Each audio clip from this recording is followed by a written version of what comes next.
আজি মাংস খাওঁ এনেকুৱা এবিধ বস্তুৰে বনাম যিটো ডাইজেশ্যনত আপোনাক হেল্প কৰে।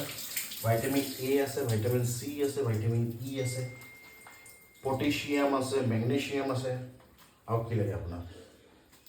ব্লাড চুগাৰ ভাল কৰে, এনজাইটি ভাল কৰে, কলেষ্ট্ৰল ভাল কৰে, কিডনি ফাংচন ভাল কৰে, আৰু কিবা লাগে?